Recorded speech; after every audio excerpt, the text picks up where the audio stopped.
Листите се готови, но речиси и да не функционира интернет страницата kupovamdomašno.gov.mk. Преку неа со внесување на матичен број, граѓаните треба да видат дали се на списокот за добивање платежна картичка, која банка ќе им ја издаде и на кој начин.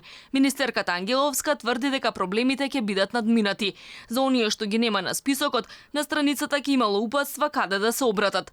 Дел од картичките веќе се готови. Издавањето ќе почне неделава, но тие ќе може да се користат од 18 јули до 15 август. Дел од банките ќе ги доставуваат на домашна адреса, но некои ќе мораат да ги подигнат во експозитурите.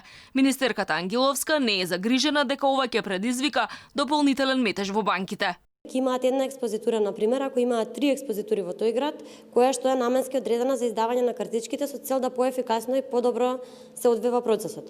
Меѓутоа, на веб страните на банките, со внесување на матичниот број, самиот граѓанин ќе може да види на која дата, во кое време и од која експозитура ќе може да ја подигне, за да не се ствара овој метеж кој што го споменавте, мислено е на тоа, и дополнително, ако му се доставува, ќе стои која дата, кога ќе му пристигне дома.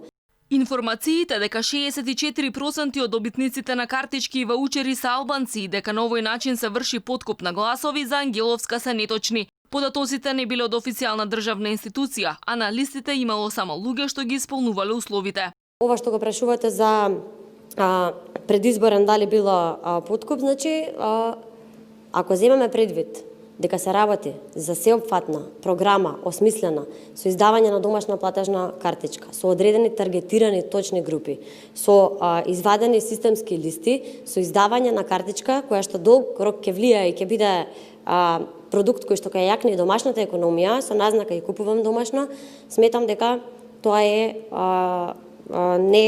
неоправдано.